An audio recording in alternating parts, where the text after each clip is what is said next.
everyone, welcome. Hello, science enthusiasts from all over the place. Here we see you and you see us. This is great.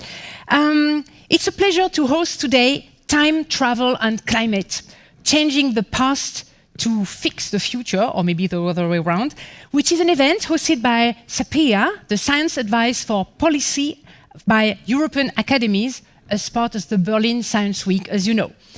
My name is AC Coppens. I am a strategist, host, moderator, working at the intersection of technology and creative content, and this is why I'm here with you today to animate this conversation with our guests, and I'm going to present them in a second. We are streaming here live from the Museum für Naturkunde Berlin, Berlin's Natural History Museum. And we have you, online audience, and we have you who made it in the Saturday morning. Welcome here. It's great to see you. And we have also our guests on site. This is great.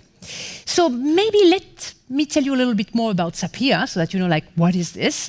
So as we're saying, Science Advice for Policy by European academies, bringing together more than 100 academies from all across Europe. And SAPEA is part of the scientific advice mechanism, which role is to provide scientific advice to inform the decision-making of the European commissioners. And the scientific advice mechanism delivering advice on how to make Europe's transition to a sustainable energy system a reality. For this, the SAPEA asked a group of experts to write a report which reviews all the scientific evidence on the topic. And Peter Lund, who we have here, is one of the speakers, and he was the co-chair of that group. The SAPEA report, on the other hand, was then used by the European Commission's group of chief scientific advisors to write a scientific opinion. And our other speakers, Nebojsa Nakicenovic, is one of these chief scientific advisors. Whoa, I'm very honored to be here with you two here today.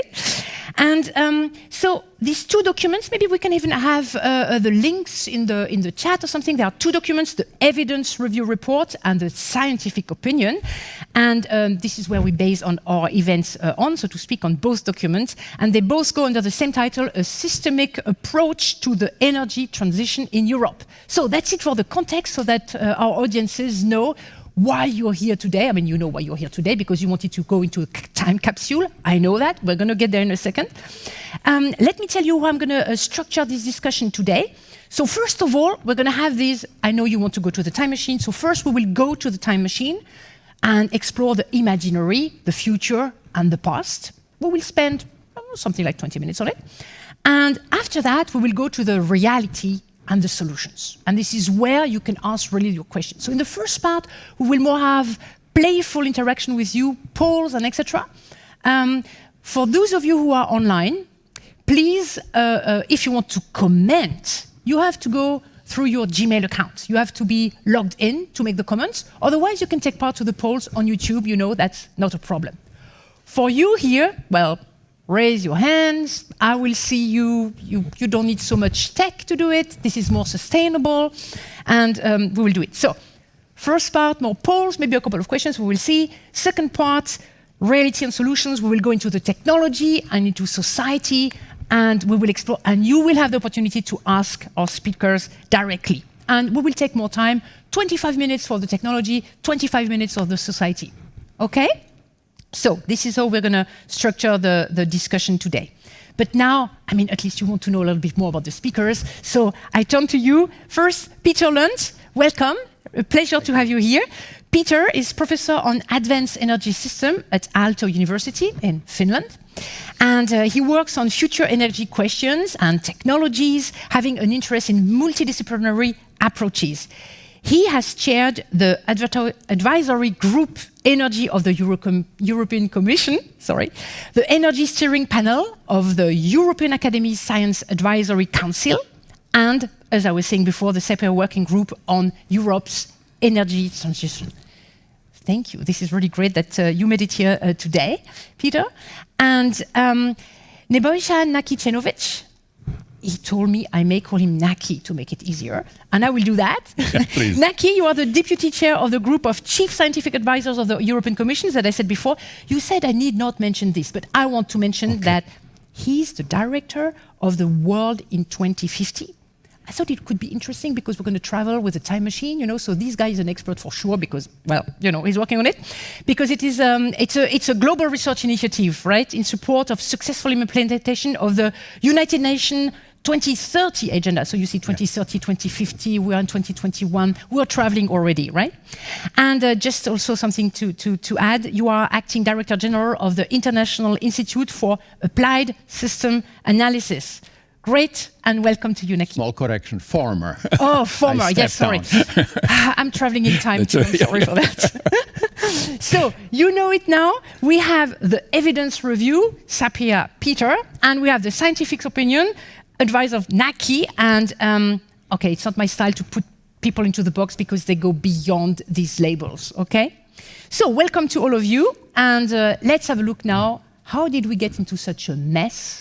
Do we want to go back or forth, bring some evidence from the past, or change the future and bring the technology back? And yes, I think it would be really nice to know how you are there. But what do you think, the audience? And we're going to make a little poll. And I want to check how fast the technology is. So can we have a poll now?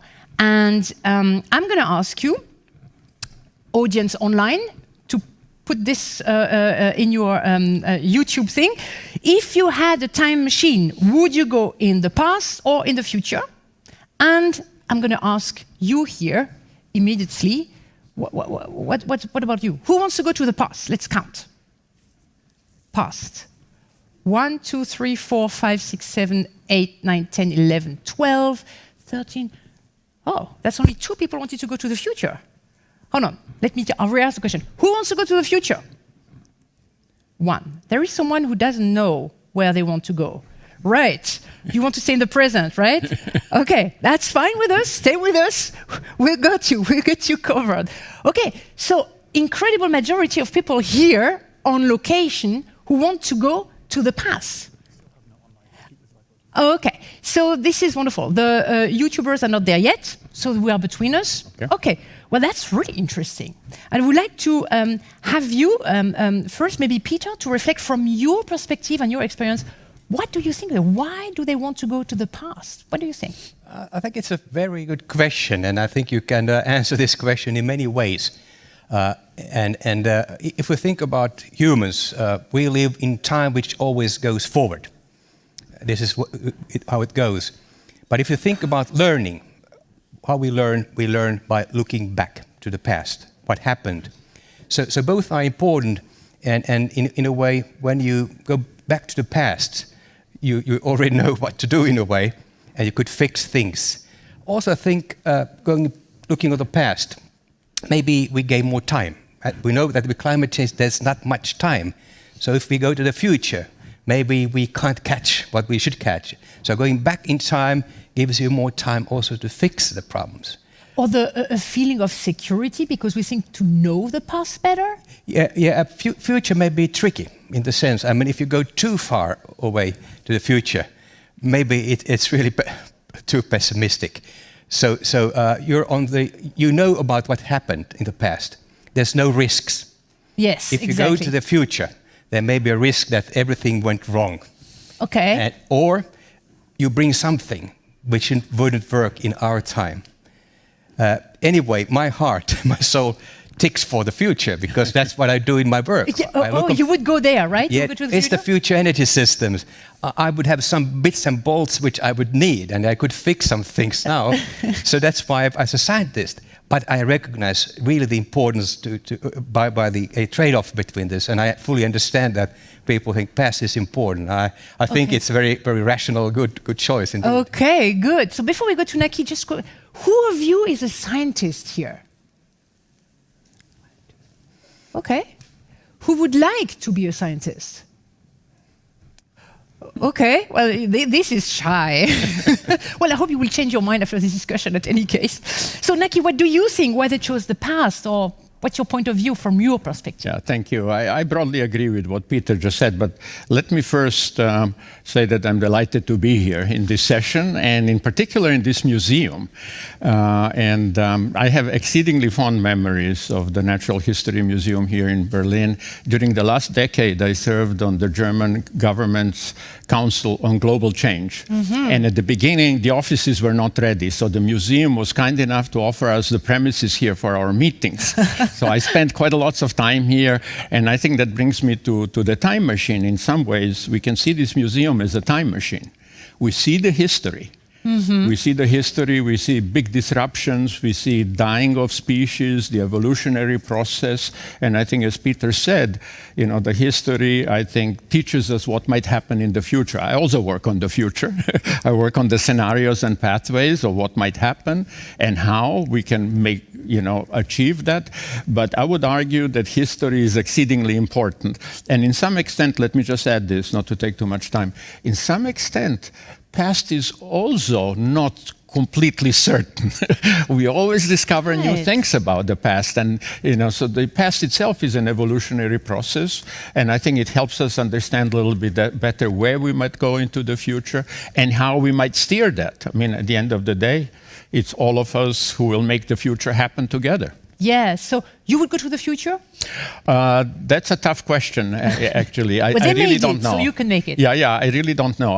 My first preference would be actually to go back to 1970s or 1990s. This is when I started working, and at that time we already had the science. We were quite certain of what would happen with climate and many other systems. Even the pandemic was on the books then. We knew that there would be at some point, collectively, the scientific community, that at some point a pandemic might come. So all of the big problems were already perceived in the 70s and the 90s. There was the notion of a precautionary principle. And I would like to go there to see, how we could change it, not to lose 30, 40, 50 years that we lost in tackling this problem. And the next choice would be 20, 30, 50. I'm going to ask the audience in a minute, where do they want to go exactly? Because past and future are really very general. And I see that our online audience is now there. Hello, online audience. Nice to see you. You made it. Welcome to the museum. And we are between dinosaurs and great scientists about the future to fix the energy problems we might have for the climate. And we have an audience, so join us. Welcome. And I see that the audience on site is also growing. This is nice. You made it. It's a very limited space here, but you're all very nicely split with the meters of distance, so that's good. Welcome. So we go further, and I would like to know, for those who, I think we do not have, do we have the, oh yeah, okay. So if we can have the poll and do it again for the audience online. We know these guys here, they want to go to the past, so I would love to know, maybe the online audience is more digital and maybe they want to go to the future. We're going to have this, so please take part of the poll so that I can see.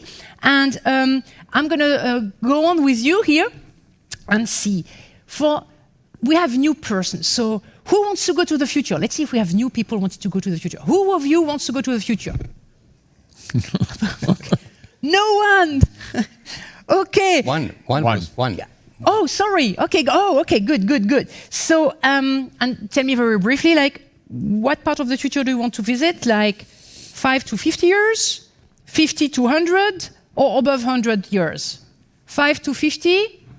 1, 2. Okay. 50 to 100. Oh, okay. No, now people want to travel. And then over 100 years? Yes, okay. Don't be shy. Yeah, that's good. We have a couple of people, so they want to go to the future. Okay, that's good. Okay, so how do you foresee the future, both of you? Starting with Peter, maybe. Yeah, if I just relate to the time, how far we should go, I would prefer a time which would still be relevant for our case here. In the sense that if we go very, very far away, it may be a very fancy technology, but can we use it? There's always a another question is the misuse of technologies. And I would say that in a way, how we would bring technology from the future is also related to a kind of moral, ethical standing of the humanity. And this is very tricky. If we think that we would have a black hole, we bring a black hole from the future, it would be enough for Germany to provide all its energy for 1 year with just 100 kilograms of material. But it's a huge bomb as well. Could that be misused? So these questions become, it's not anymore technology, but it comes to the essence of humanity, how we deal with technology. Yeah. So I would prefer, let's say, a shorter distance where I could bring some immediately to scaling up, for instance, the clean technologies or doing the things, but with almost what we have, because of there's so tricky questions that would come up with the future. Yes. And see, I just had a look. The online audience was 50-50 with past and future. So they are much more into the future than you guys. I mean, I don't want to make a competition between the online and offline audience, right? But we're going to observe these differences. That's interesting. Would you like to say something about the future, Naki? Absolutely, yeah. I mean, let me just, what Peter just said, let me phrase it what he said in my own words. I think this can be seen as a paradox of technology and our thinking about the future, that many of these things can be exceedingly positive for our society, but they can be also negative. And very often technology is both the solution and the problem. And this is why I would also argue that going to, let's say, 2050 in the future, that's beyond my lifetime, so it would be very interesting to see what happens thereafter, precisely because that's roughly the time span when our societies, if you look back in the past, when our societies really change fundamentally. You know, if you go 50 years back, you know, that's beginning of the jet age, that's the beginning of the internet and so on. Let's not go to all of those details, but the point is that some of the systems and our lifestyles also change over the 30 period, but there are more incremental changes. For example, the best example is the mobile phone. Everybody in the world has a mobile phone. It's an incredible success, both in the global north and global south. And that took 30 years. It started in 1990. Took 30 years. So if you look forward 30 years, that's 2050. We can achieve a lot. And maybe another observation, as many of you know, right now there is a conference of the parties on the climate convention in Glasgow. There have been some really, I think, encouraging commitments to go toward net zero 2050 in the emissions or thereafter. And for that, we need Herculean efforts over the next 30 years. That's interesting because the online audience wants to go much further in the future, distant years, 50% over 100 years. Okay. Whereas 50 to 100 is almost 16%, and near, like 5 to 50, is 33%. That's really interesting. Yeah. I hope they get inspired by what you're saying, right? Yeah. But that could also reflect our kind of a human nature, that we hope for a savior. Or something that saves these very great problems that we have. And this is very often, I think, in humanity, if you look on where we have hard times, and climate change indeed is one of the grand challenges, maybe the grand challenge. And in that sense, you hope maybe for a silver bullet or something which would solve this. And unfortunately, very often we have to do the work. There's nothing that comes from outside which does the work that we should do. We need to make decisions. Everybody needs to do something. Yeah. And in that sense, we can't outsource maybe these questions to technology. Maybe there is in the future something. You never know. This is also how science works. I mean, we haven't invented everything. And I think in the future, there's for sure must be very interesting things which I don't know. Anybody don't know. Yes, me neither. Yeah. But anyway, I think in a way that as a humans, let's be prepared to do ourselves also in climate change something. Yes. Naki, yes? Yeah, just a brief comment. I think there is also a lot that speaks for going further into the future, even though my preference would be 2050. But going beyond 100 years also, I think, has a very strong logic. One of the reasons is, for example, the climate problem. Even if we go down to net zero by 2050 emissions, which is the objective, we will not stabilize the climate in over 100 years. It takes a long time. I think that is probably true with the digital revolution too. It's going to fundamentally change our society, like the mobile phone and internet have. That will probably also take many, many decades. So I think there are good reasons for going in the future, in addition to what Peter said, that we all somehow have this desirable, aspirational goal of being, in a sustainable world that's just and equitable and fair to everybody and saves the nature at the same time. Of course. Right? I mean, let me just ask the audience very quickly about, don't lose it, about, because, let's say they go to the future, like, how could a time machine help us reinvent the energy system? Okay, you want to go to the future, so you want to see, a time machine help us, it doesn't matter now, future or past. Let's have the poll. What does it bring us? See the future problems to act now. That would be the number one. So it means like see the reality of the future, learn about all this, and of course the consequences so that we know what to do now. Second, bring back future technologies, or maybe other things. So what do you think here on site? I think we have more people. By the way, do we have more scientists now than before? Scientists, raise your hands. No, okay, they all want to become scientists, but okay. So, see the future problems to act now. Who wants that? See the future problems to act now. Yeah, I know you wanted to go to the past, but now we're about the future. So, okay, well, that's very shy answer. 2, 4, 6, 7. So, okay, bring back future technologies.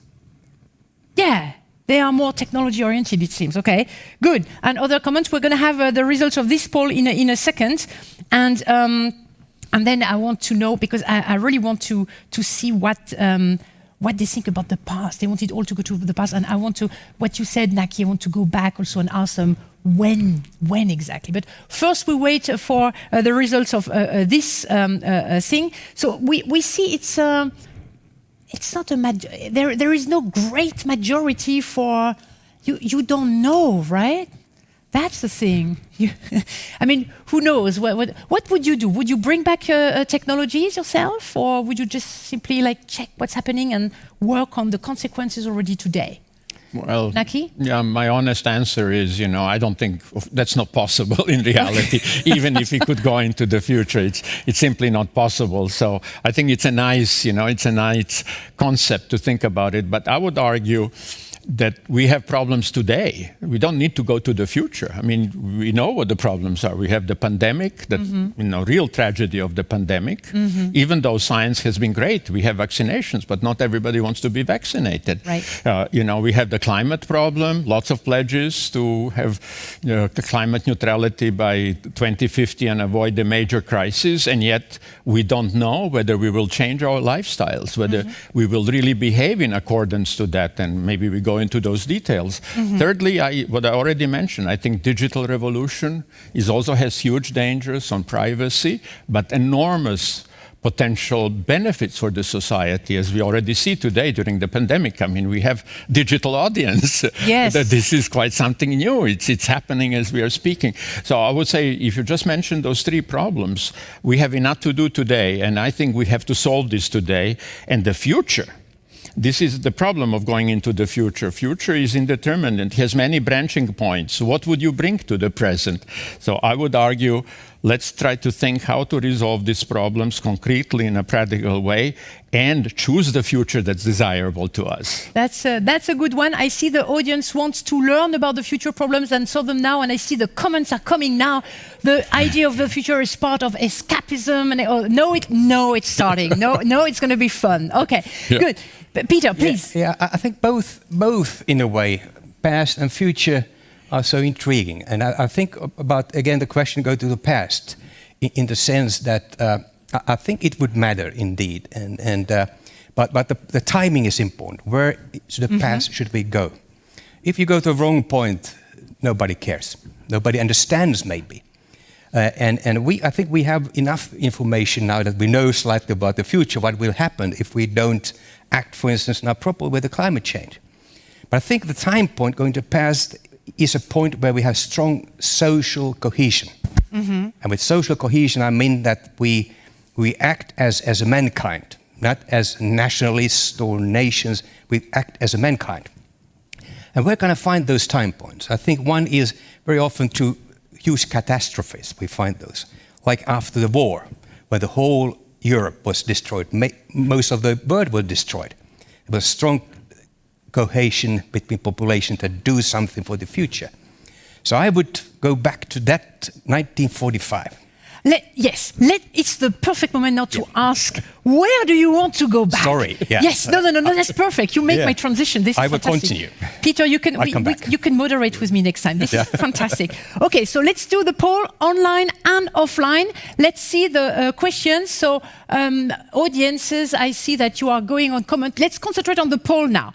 When and how did it go all wrong? Where would you go back to fix it? So, first, 5000 BC, not before Corona, before Christus.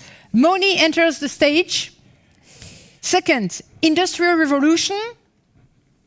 Well, 1660, 1840, right? Invention of electricity, 1819. Invention of cars, 1886. Invention of airplanes, 1903. Invention of the internet, and all the following, like smartphones and etc. coming up, 83. So you have all this. I want to know now. Oh, do you have enough here? No, we miss here the internet. So okay, well I will do it to you. So okay, online you go on. You're busy. I do offline. So money enters the stage. Who wants to go back then? Start of capitalism? No. Okay, good. Industrial Revolution. 1. Okay. 3. Oh, sorry. Who? Please raise one. Really like 1, 2, 3, 4. Even 4. Okay, 5. Okay. Who says more? Good. That was Industrial Revolution. 5. Invention of electricity. 1, 2, 3, 4. Yeah, it's convenient, right? Yeah. Okay. 4. Good. Invention of cars. 1, 2, 3. Okay. This is surprising. Airplanes. 1, 2, 3, 4, 5, 6. Okay, airplane 6. Okay, and the internet? The internet? No one. That's really interesting. Okay, I want to know now online. Tell us, and online, if you didn't have the internet, please put it in the comments so that we know if you are also for or against, or when they were not. It's not being for it or against. It's just to go back and fix maybe what happened back then. So we have. Oh, wow. Okay, it's only 7, but industrial revolutions. 85%. Okay, so it's really interesting to see we have different perspectives here. Okay, so so let's examine the responses before we go now to the reality and the solution. So, is it realistic to actually expect to fix something from the past? Naki, you want to start with this question? Well, depends what you mean by that. Yes, okay. In some way. Well, in the practical sense, yes. I think, history does not repeat itself. We know that. But certain patterns do repeat. And from that point of view, it is, I think, very instructional. I think what the majority of people thinks, to go back to the beginning of the Industrial Revolution to understand how all of that unfolded. We shouldn't forget that Industrial Revolution brought benefits to billions people today, but has also left billions behind. Industrial Revolution is a story of great successes, but it's also a story of famines and major disasters, oppression of the working people, and so on. But I think one of the greatest achievements of humanity in the Industrial Revolution was abolishment of the slavery that followed. And so we can think of such big liberation justice movements today for the future. So from that point of view, it's interesting, but let me just make one comment. I would argue that the invention itself is not critical. What you have up there. This is what Leila is saying in the online chat, yes? I would argue what's critical is actually the diffusion. How do we adopt new things, new institutions, new technologies, new lifestyles, and that takes time. And this is why it's important to think about the future, because it'll take time. So I think that, just one example, cars. It took about 30 years to replace horses by cars. Yes. So it might take 30 years to replace, internal engine combustion vehicles by electric vehicles. So it takes time. So this is exactly what Leila was saying in the chat. Wonderful. Peter. Yeah, I agree fully that, I mean, the list that we see here on the screen are technical disruptions. These are technologies. Yeah. But the consequences are societal. These are so important innovations that they exploded the whole society. They created kind of new type of thinking. They brought even democracy. If you think about the Industrial Revolution, it's a time of the Enlightenment, where the human being, for the first time, gets a value. You think about the French philosophers. Yeah. And I think that may have been a time point when this big transition happens, the subtle transition. Had we brought the institutions already then that may correct the faults that comes? I mean, we didn't have any corrective ways to solve the problems that our technologies would do. At that time of enlightenment, where people were really open to really reform the whole planet, they say that we can now actually start the planet again. And that was the time point, had to put the institutions that give the feedback, make these corrections. I think maybe we could have saved some of the problems that we have here. But I agree, it's not the technology question, but it's everything else what comes along that. Okay. So now let's go back to the sad reality, we don't have a time machine. Or maybe it's not sad, maybe it's good we don't have a time machine. I'm not going to judge this. So let us go maybe into the part into the reality and the solution, right?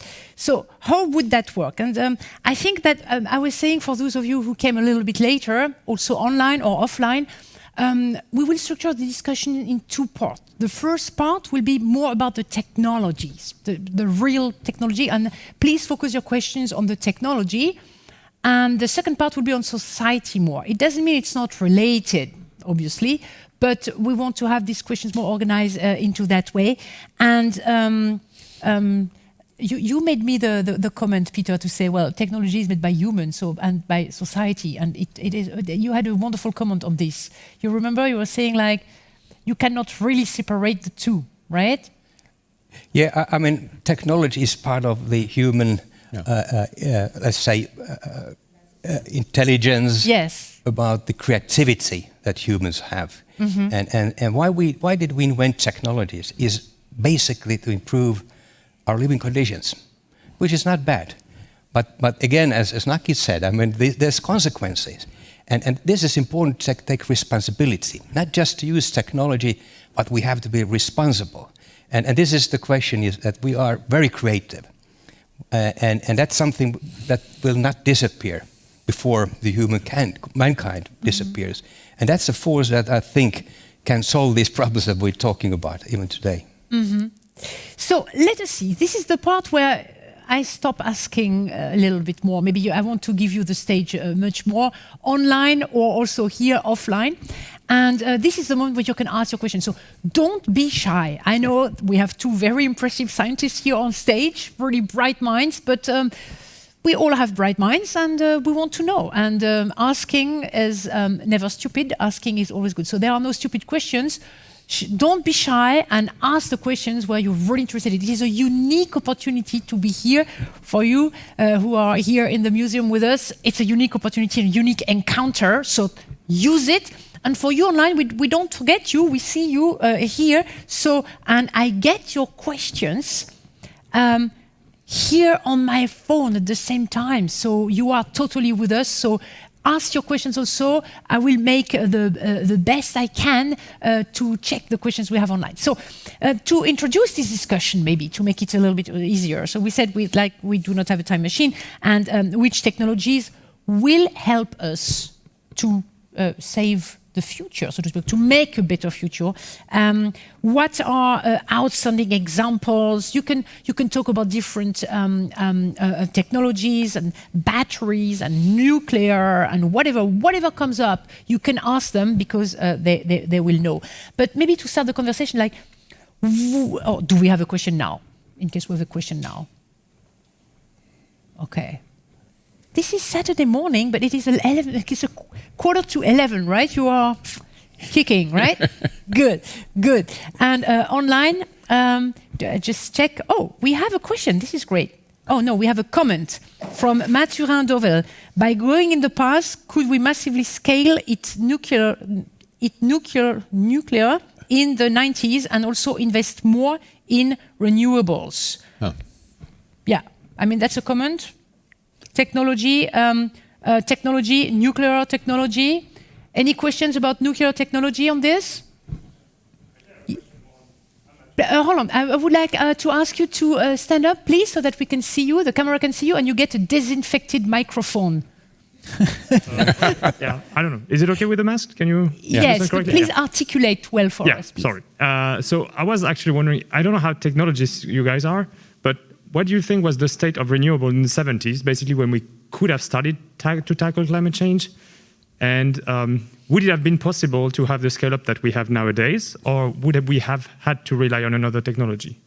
Basically, if we had known if the public had known in the 70s, like it hadn't been hidden by the oil industry, could we have scaled up renewables as fast as we're doing today, or would we have had to rely on another clean technology, like nuclear, for example, I guess? But maybe you have other in mind that were available back then. Yes, thanks to ask your question clearly, not too fast, and really have a question. Yeah? Okay, so who wants to take it first? Sure. Yeah, well, Peter.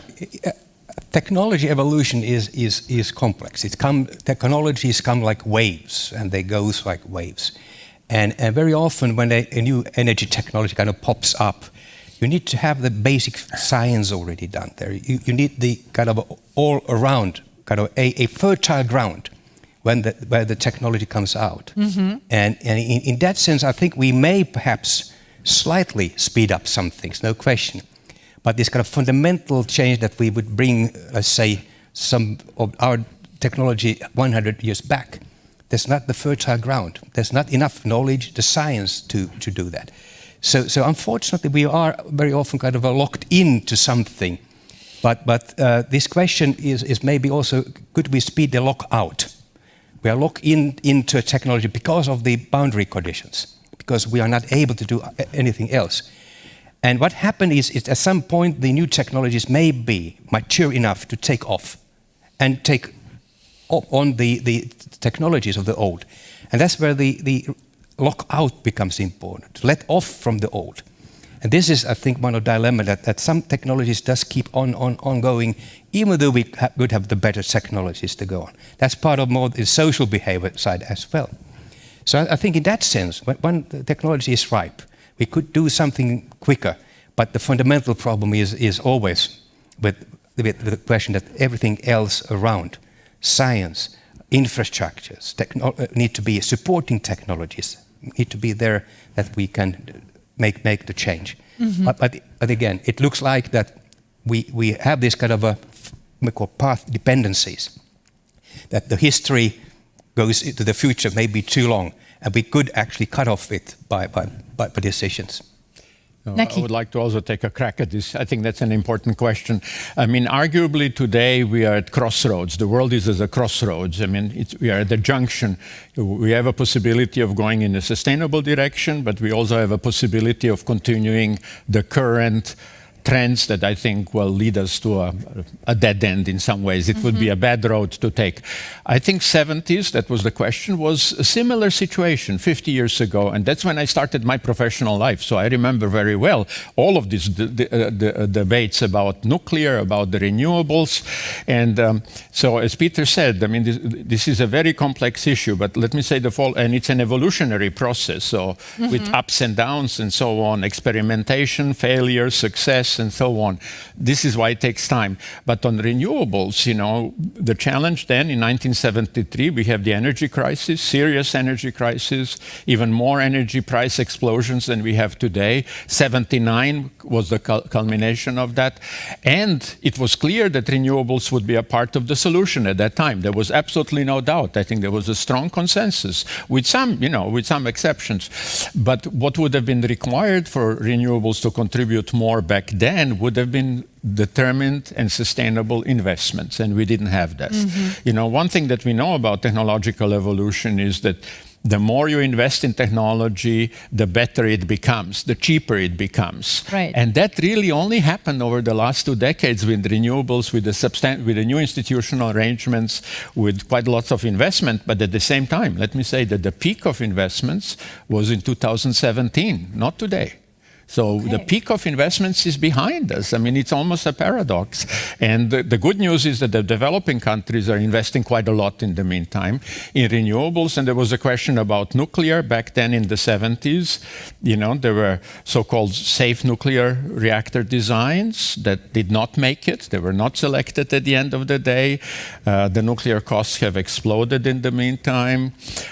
So, you know, I think nuclear might be still a solution in many of the countries, but we will need new technological breakthroughs to make nuclear safe and acceptable, and most important, economically viable. Absolutely. There is an ongoing discussion on nuclear energy in France right now. Yeah. 2 weeks ago, I think the president has been announcing that they was wishing to have more research on new prototypes of small nuclear reactors that would be much smaller and not that complicated and not that dangerous. So in France, it's a very hot discussion all the time because we rely on nuclear energy a lot there. Yeah, if I may, this is a very controversial issue, as we all know, exceedingly controversial.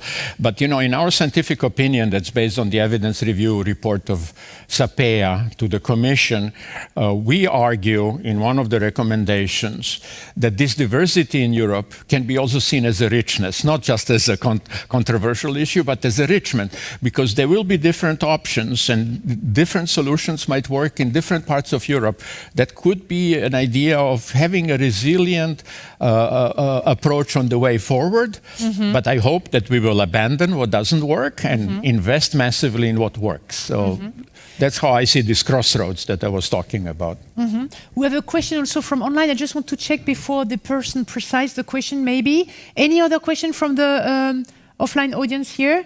So yes, we have one. This is great. I wait for Oro to Oro, please precise your alienation question, and I will check it afterwards. So first, I'll take you. So please stand up and welcome and thank you for your question.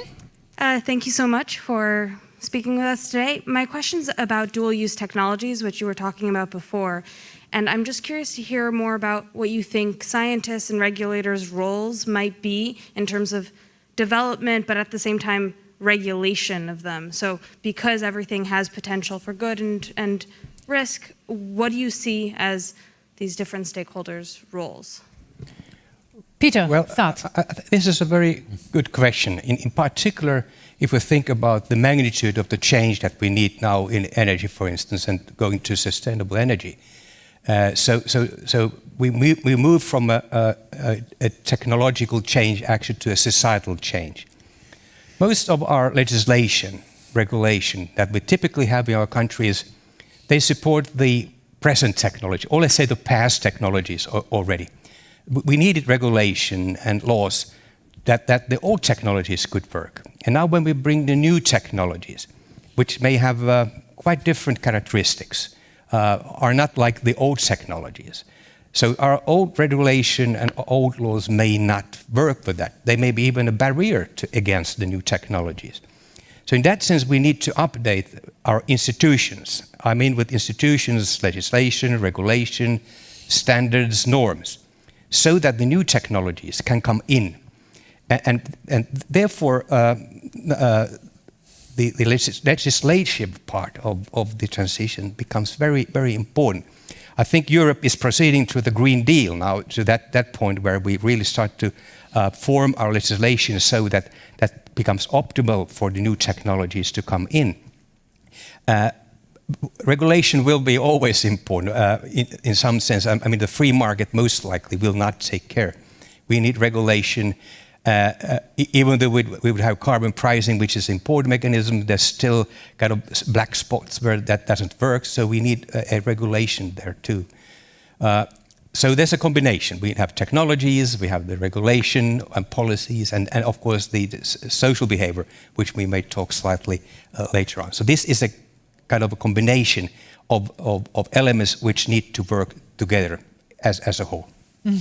Naki. Yeah, in the scientific opinion, but also in the SAPEA evidence review report, there is a strong argument made that this needs to be people-centered process. That means it needs to be inclusive. That means that, NGOs, all of the stakeholders have to be involved, but we also shouldn't forget public and private sector stakeholders. At the end of the day, it's the private sector that invests, so we have to make sure that the investments go into the right direction. This is why we argue very strongly that that should be the case. But there are two or three components to that, I think, to make that viable.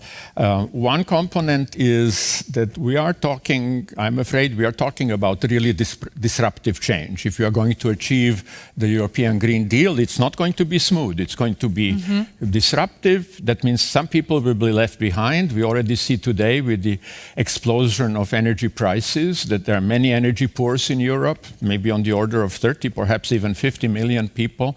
We need a safety net for them. That means as the carbon price increases, that Peter mentioned, this is very likely, otherwise we are not going to steer ourselves in the right direction. The revenue needs to be neutral in the sense that it should be used to support those who are at the risk of energy poverty, but should be also used to support some of these innovations we are talking about. So in that sense, it has to be a really inclusive process. And let me just conclude this thought by saying one of the motivations for me saying that I would like to go 50 years back in 70s when I started working on these issues is because I wish so strong that in the 70s we had a movement like Fridays for Future and Scientists for Future. Why didn't you start it back then? Well, yeah, why did we not start it? It's a good question. Why? I mean, there were movements, but they did not diffuse. They were not accepted. Didn't become a part of ourselves. And so, finally, I think we need to ask ourselves in this, inclusive, people-centered process that I hope will happen, how will we, as individuals and collectively, have new norms, new culture that's consistent with European Green Deal? Yeah. So now we have tons of questions coming up. So we can be a little bit faster, a bit quicker. I don't forget you, dear offline audience, but we have the online audience that's coming strong. And I'm going to take the question I was excluding just before. So maybe a short answer. Anything to say about technology and alienation? So perhaps the question might mean something like, if you have technological development without making sure everyone is on board, do we leave parts of society behind feeling alienated? If so, this would obviously be a problem, right? I think this is a very central question in the future, is that when we develop technologies, we have to have the human component. It's, for instance, acceptability. Do people accept the technology? In the past, nobody asked you. They just brought the technologies. But nowadays, it has to be more, technologies need to be developed in interaction with the humans.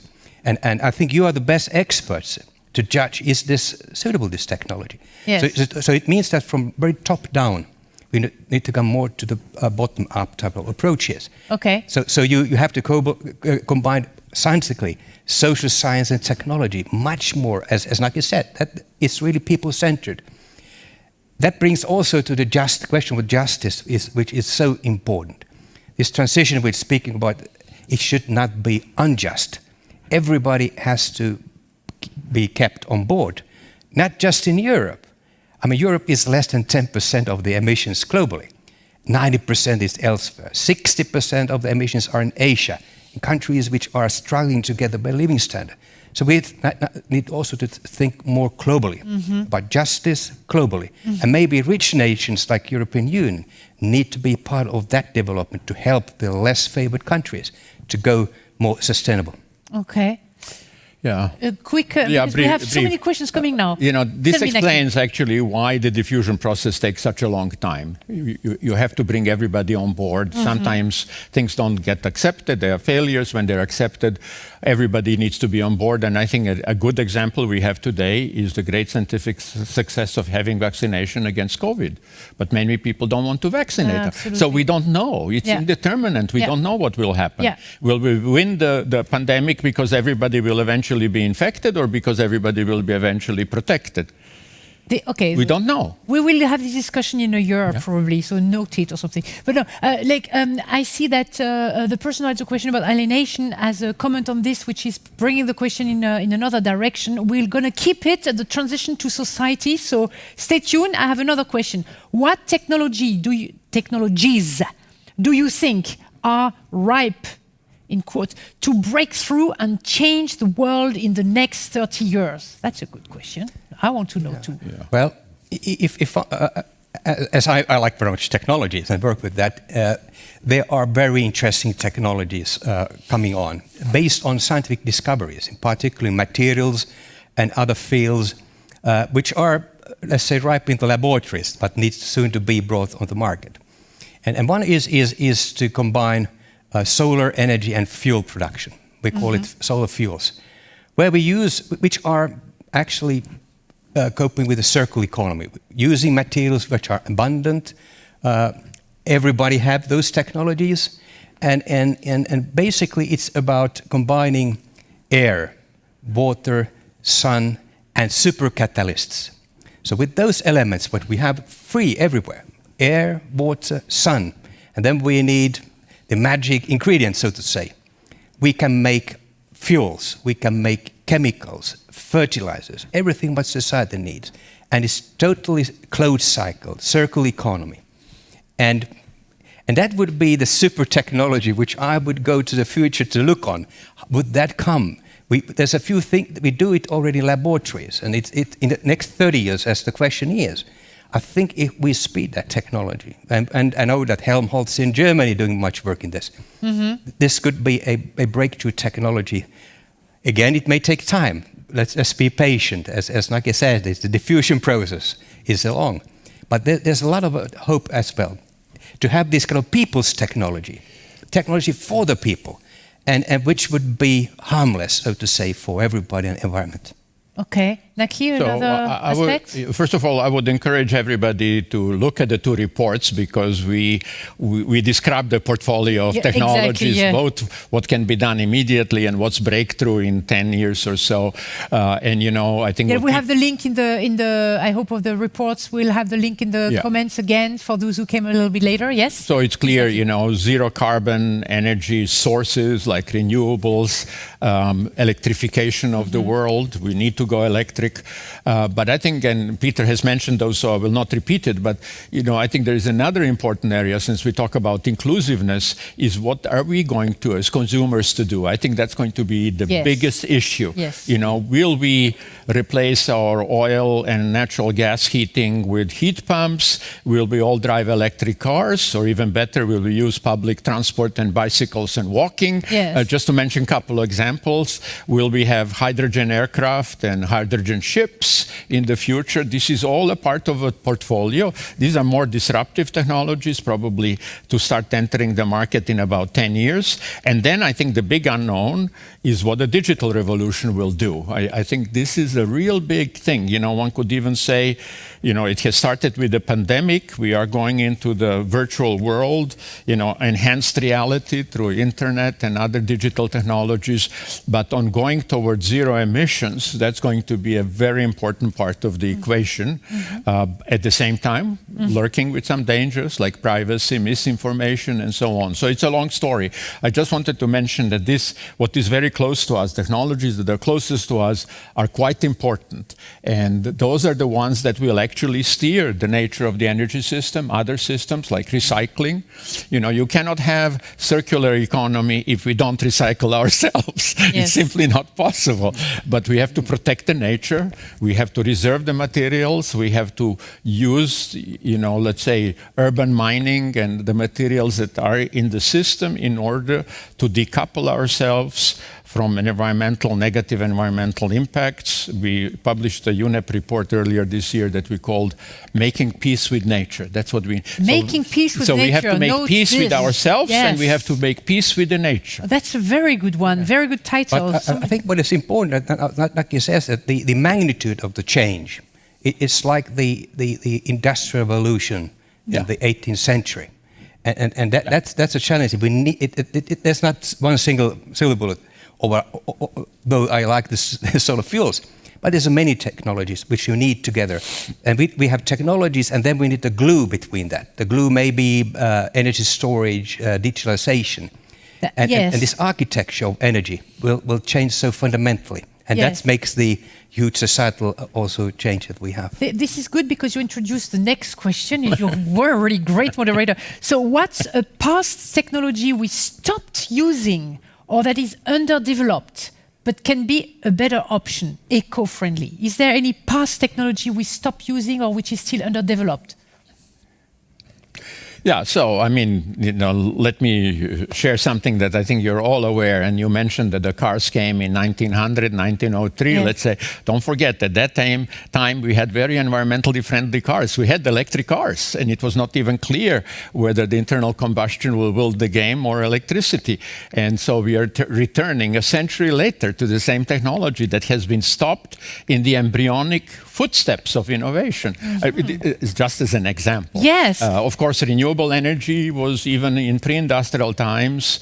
We shouldn't forget that hunters and gatherers and early agricultural Neolithic societies were quite sustainable from the point of view of energy. We used the sun flow, the river flow, animal, human. So this needs to come back. Bicycle is human muscle power. That's right. That's right. And that's a very good energy. So someone is saying we are told energy storage is needed to tackle the unpredictability of solar and wind energy. Is this entirely true? No, we need the scientists here. Is this entirely true, or with better predicting techniques and better mechanism to sell electricity? Yeah. So, unpredictability of solar and wind energy and energy storage. Is it true? Well, based on the scientific evidence report that SAPEA developed, actually this question needs to reform in the sense that what we need is flexibility.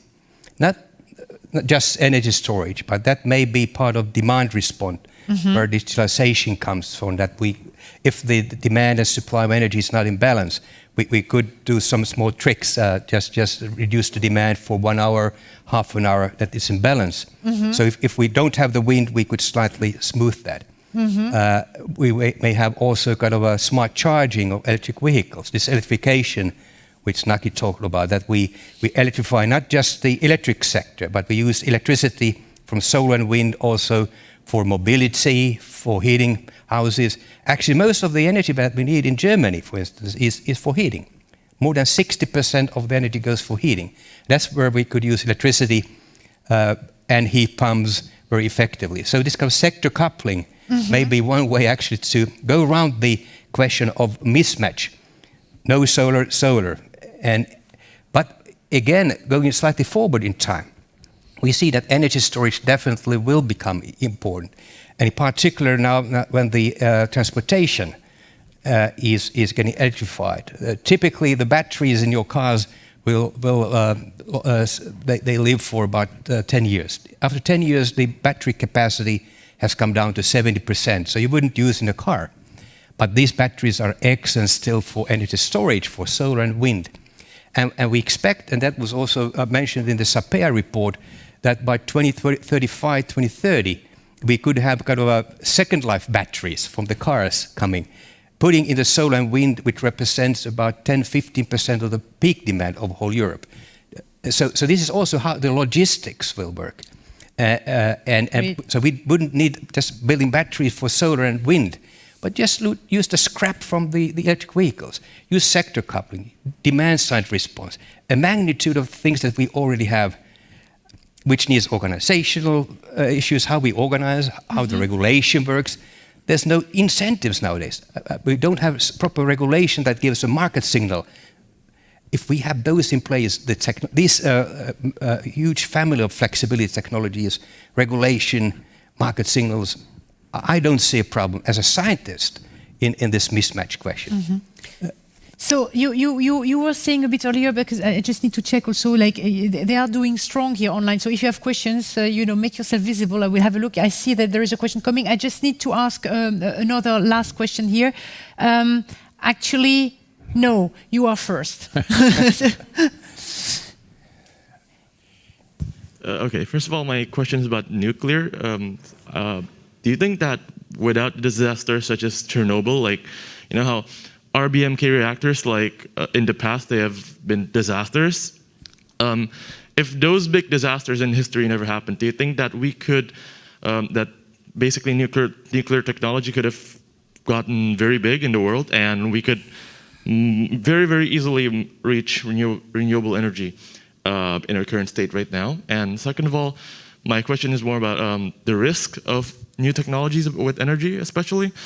For example, let's say black hole technologies, right? At what point do you think are new technologies, especially for energy, is worth the risk? Because at one point is one technology worth the risk for its benefits for the world? Because as you know, even nuclear technology has its risks. So yeah. So what I just want to make a note, because the interesting part in your question also is talking about the disasters. It never happened. We never, if you notice in our discussion, we already consider the society dimension also of this. So I like this very much, because I want to move also into the society in the next question. So please, sorry. Yeah. So my specific response to this important question is that a stylized fact of evolution of new technologies and systems is that at the beginning you have very large diversity. I just mentioned before, at the beginning we had steam cars, electric cars, and so on. You have very large diversity, and there is a selection mechanism through customers, selection mechanism, and part of that selection mechanism is also a response to disasters and accidents. When railways came first, everybody was scared of railways. I mean, it was unprecedented speed that the railways operated. Many people thought it would be dangerous to our health. This turned out to be unwarranted, but when Hindenburg went up, it was the end of the airships. Yes. And so Chernobyl was a very important negative event in the evolution of nuclear technologies. And Yes. so what I'm trying to say is accidents will happen. That's the nature of technological change. It is important that we have regulatory mechanisms and proper social response to improve the technology, and if it turns out that it's a dead end, to abandon it, because we also have limited resources. But diversity is very important, because none of us know whether you're an expert or you're a member of a general public or an NGO. None of us know what will be successful in the future, but we know roughly the direction. It needs to be zero emissions, it needs to be sustainable, and so on. So the direction we know, we have aspirational goals, but exactly how to get there we don't understand, but we know what is needed. So we need to work on this, yes. We have a portfolio of technologies that are needed, but how that will exactly evolve is an issue of policies, regulatory mechanisms, and our personal choice. Yes, Peter. I think what is very important also to recognize are, let's say, for instance, how nations or companies deal with nuclear or any technology. It depends on how you frame. How do you frame that technology? By framing, I mean is against which kind of criteria would you evaluate the technology, and how do you weight these criteria? So if we just think, for instance, nuclear, let's say that the only criteria would be CO2 emissions. Other criteria doesn't matter. So that means even using the free-running rivers in Europe for energy production would be important, or using nuclear. If you start to add then other criteria like cost or environment, etc., it means and how we weight those. It means that in some countries you may say that, well, we can't use this technology. We don't find it's optimal, and we use other technologies. So how you frame, how you assess the technologies against a range of criteria. Which criteria do you take on board? That's a political question as well. In some countries you don't take this criteria. In other countries you take the whole list. And how you weight those. That will determine very often also the political decisions that we have seen in the past, and definitely will influence also the decisions in the future, what we have. I think, of course, the question of sustainability is important. Technologies need to be sustainable. Circular economy is important, etc. So we have a lot of important criteria, but keep in mind that different countries may look on different way on this criteria, how to choose, and they may weight. Some countries may say, this is not an important criteria. Others say it's important. So it's a very complex issue, as Naki said. This is not simple. Well, we need also this controversy, like what is right, what is wrong, and there is actually no right nor wrong. There are options, and we need to discuss these, right? This is a question. And that's why the humans, the people, need to be in society into the center. You need to give the signals. You decide. It's not politicians or companies. You decide. So far, maybe you have been off from the picture, so to say, but we need to bring people back to the center of policies. And then you determine, then you take responsibility. It's your choice.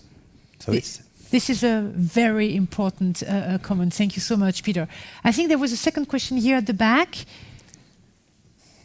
It's not more of a question, but more of a thought or a dilemma that I have. This is more related to like us saying that innovation is something that we strive for, maybe in the future. But if you look at it, I mean, you also mentioned this, that 60% of the emission is actually coming from Asia in general, right? Because all these companies are kind of manufacturing things and like electronic components, let's say in China or also in other parts of the continent itself. Now, that is something that the innovation is done in let's say in Europe and America, right?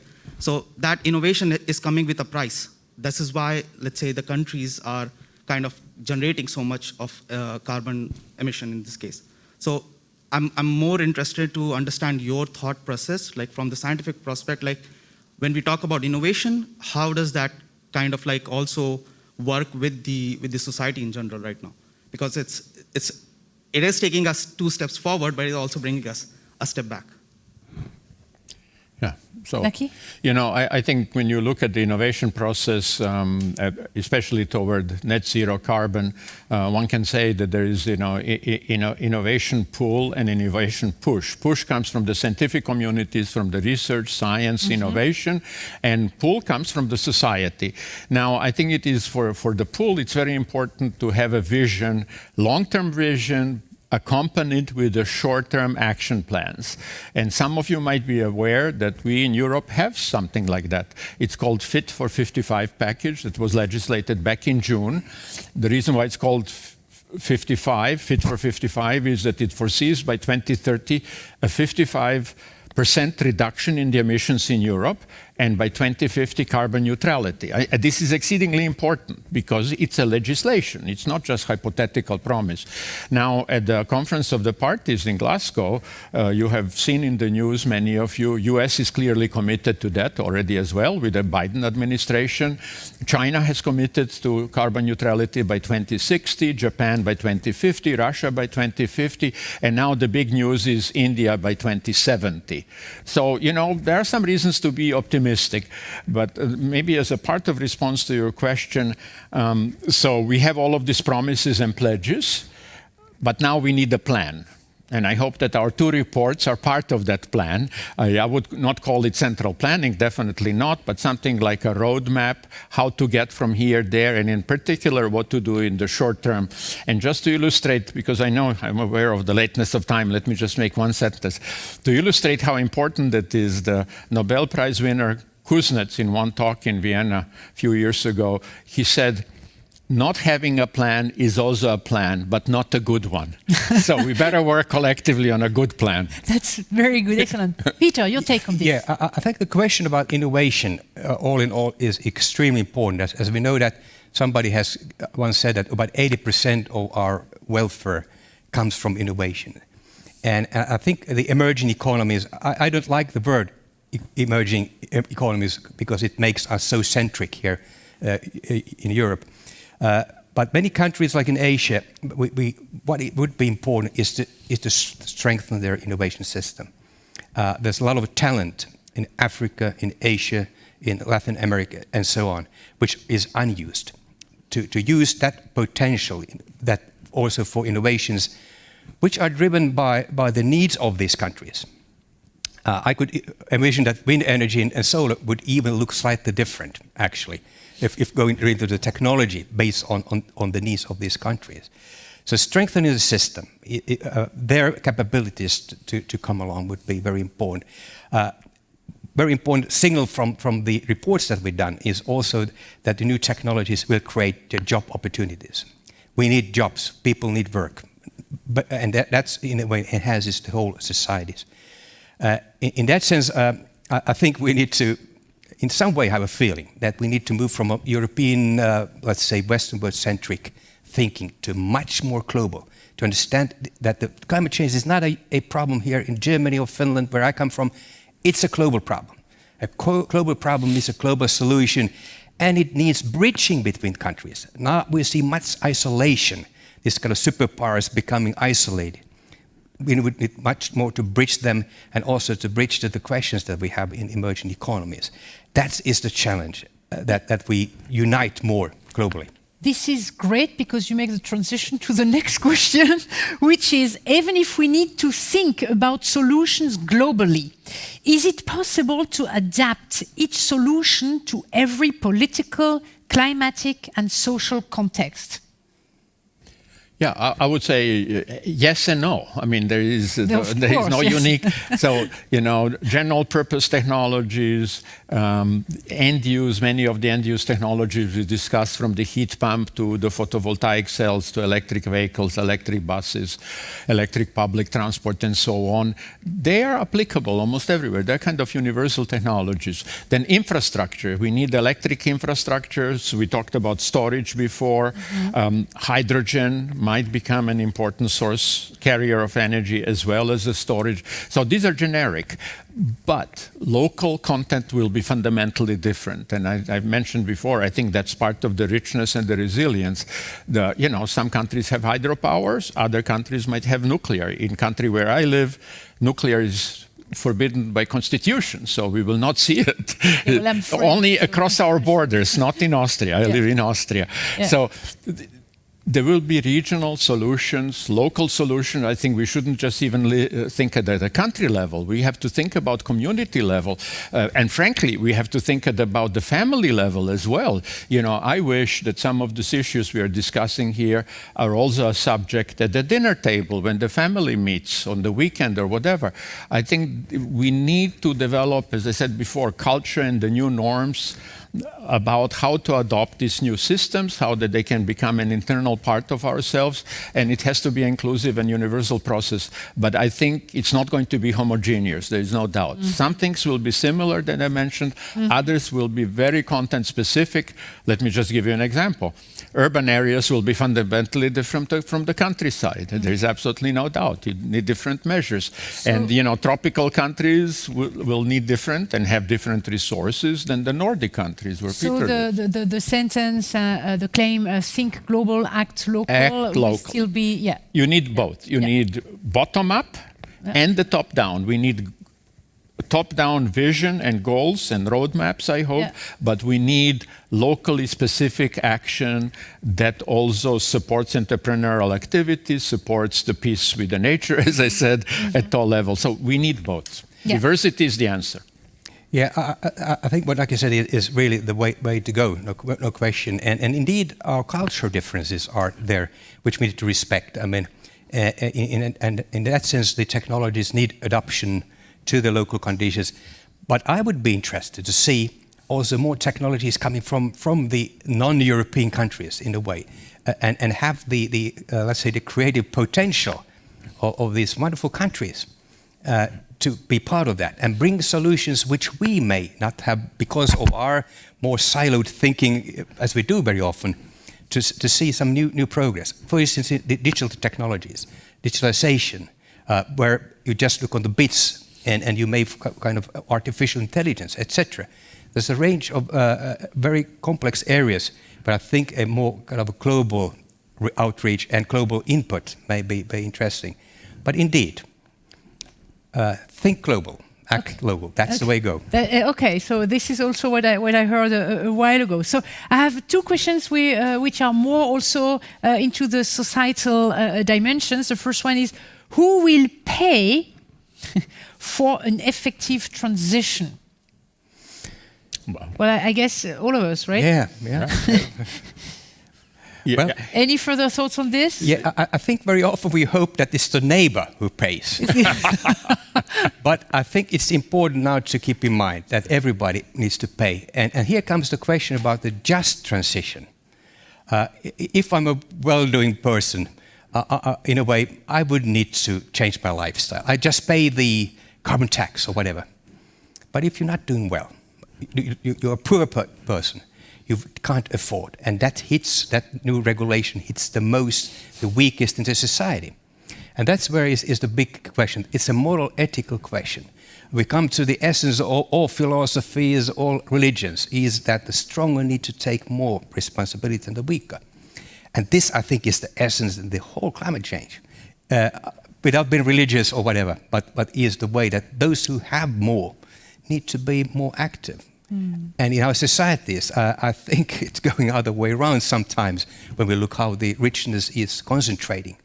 So those who have more, you need to be more responsible. And this is the point. Yes, this goes hand in hand. We're not going to make the transition without that society. I don't believe that we can't make a transition if it's not just. So we come to those basic cornerstones of what we call humanity. And that's something that we need to reinvent. It's inside us. Everybody knows that. But we need to live up to that more. Naki? Yeah, so for me, the metaphor pay is perhaps not the best. I would say we need to invest in our future. We need to do that collectively, and it's clear. So invest rather than invest pay. rather than pay for the following reason. Many of the things that we have been talking about today during the last half an hour and a half, but also the objectives of the UN 2030 agenda with its 17 sustainable goals, the European Green Deal agenda, and so on. All of them have elements of change, disruptive change, that will bring long-term benefits for health, for our life, and so on. So this is why we have to see it as an investment. And another huge multiple benefit is that many of these technologies, once you have invested in them, like renewables, like efficiency, they have exceedingly small operating costs compared to the fossil energies. Just an example. The same thing in the food sector. If we stop throwing food away, if we invest in the healthier food system, will be all better and the nature will be much better. So that's point number one. We are investing in the future. Point number two, it's really important to protect those who are at the risk of being left behind. Every fundamental disruptive change means there will be, at least for a while, losers and winners. And people who are at risk need to be protected to the social network. So part of the investments, I think, needs to go in this just and equitable dimension. Otherwise, we are not going to have the inclusive process we talked about. You know, even people who are opposed to some of these ideas need to be protected. And eventually, I think we will find a socially acceptable solution. But these two components, in my view, are very important. Investing in the future and protecting those who are at the risk of being left behind. It has to be inclusive for everybody. Peter? I think it's important to understand that the society as a whole can afford the change. And it's a good investment, as Naki said, good investment in the future. Yeah. You get a payoff. You get a better future. But the problem is that the society is not homogeneous. And that's why we need this mechanism to see that everybody is on board.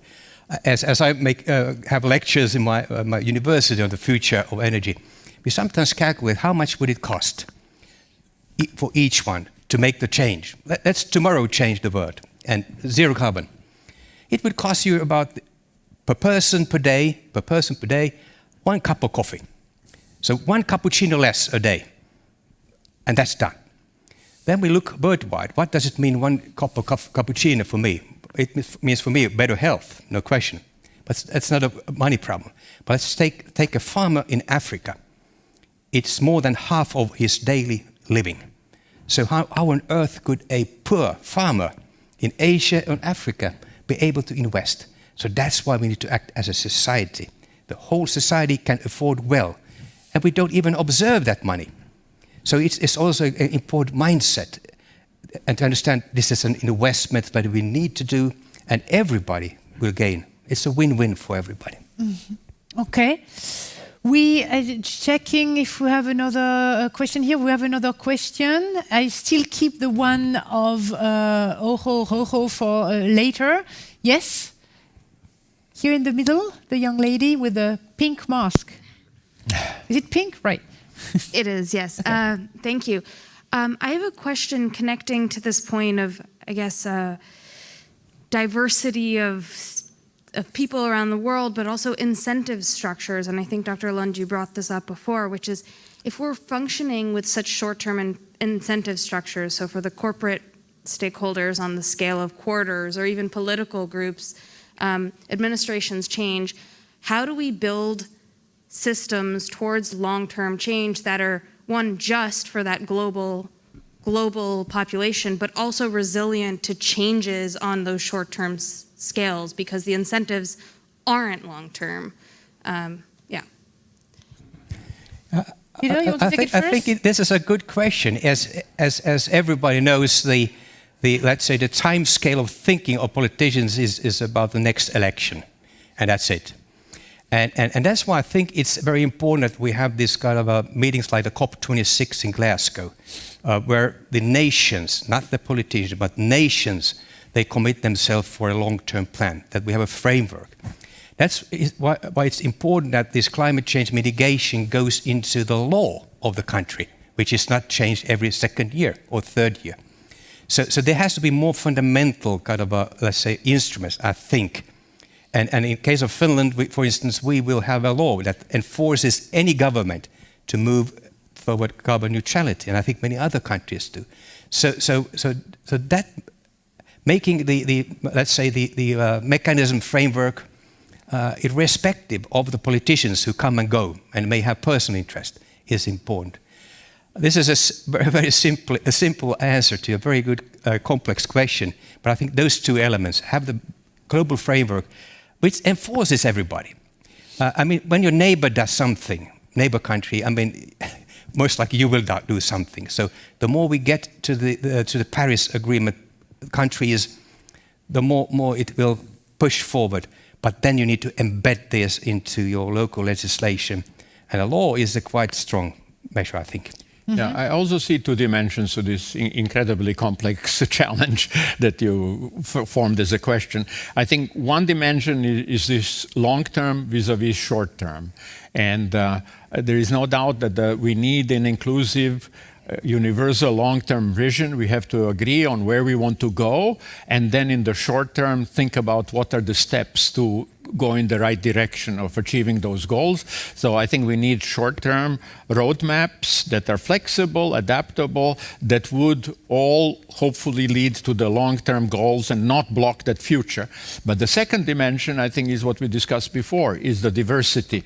It's diversity, what needs to be common to all of us, and what should be diverse, or what should be allowed to be diverse. Just to give you an example so there is no misunderstanding, people were afraid that globalization would lead to huge homogenization, but it did not necessarily do that. Think about, we have restaurants of all sorts of parts of the world and cultures. We eat food from India, we would eat food from Japan, not just from Europe, in Europe, and vice versa. So diversity is not inconsistent with the common vision and goals and the common short-term change. And I hope that that's going to be in many facets of our life, that we can preserve our richness, yet have a common vision and goal that is implemented in the short term. So those two dimensions, I think, are important. Okay. So I have a very last question, because unfortunately the time has been crazily fast. And I want to go talking about short-term, long-term, etc. And now going up to the question I had at the beginning about society. The question about technology and alienation was meant in a way like tech depriving the right to think. I was observing people playing with their phones here. Maybe you took notes. I don't know if you checked your mails. I mean, I was also typing here, but I was typing questions. So alienating, not to think, not to be there, not to be, like on top of things, or alienation is being prevented to think properly. What's your take on that one before we take the final poll? Peter or me, who goes first? Both of you. You can decide. All right. Naki, go on first. Yeah, I'll go first. I don't see that negatively, to be honest. We talked about the risks of many of these changes we are talking about. I think the reason why change also takes a long time until it becomes pervasive is that we all have to become comfortable with it. There is an inherent resistance in all of us against the unknown. It's natural. Mm-hmm. It's perfectly natural. And I think that helps improve the innovation. avoid the risks that we talk about, make it socially acceptable to everybody. The trouble is, and that would be my concluding thought, the trouble is that we are likely to run out of time. So in some sense, time is the most precious resource because these processes take a long time. And I think this skepticism and opposition to change has a positive role, but it also has that negative role that it doesn't allow us to do the big transformation that's required towards sustainability in the time that might be needed. I mean, we have only 30 years in some ways, so time is precious. Pressure. Yes, Yeah. you're right. Peter. I think we, as a human beings, we are careful with change because in prehistorical times, very often change may be a question of existence even. So that is something which is in our case always slightly resisting anything change. Me eating chocolate or whatever, this is very difficult. Okay, I shouldn't eat. Change is difficult. But I think very often it's important in society, when we think these big changes, you have to have some leading figures, countries to show the way. This is how our societies work. It may be you, individuals, countries, companies that show the way, that yes, we can do it. And by the way, this works well, it doesn't cost so much. And you have a better feeling about this technology. Exactly. And in that sense, I think it's again up to us. We get individuals standing up, showing, and taking the lead. That brings the big masses. It's very often in history, if you look on, it's some individuals that come. Look on the Enlightenment in the 18th century. A few individuals that changed the whole mindset. So I would call for you, individuals, people, to in a way take the lead. That's the people-centric policies. And I think that is what actually aligns everybody to a common goal. Wonderful. Okay, that's a great final words before we go to the final poll. So online audience, get ready. And you here, we're going to count the fingers here. After all this discussion, we saw time is essential, right? So would we want a time machine really now after the discussion? And two possibilities here. Maybe yes, because it's too late. So things are gotten so bad, it's too late to change past now without time travel. We need this. Or maybe no, because we have hope. We are more positive. We see here two quite positive people.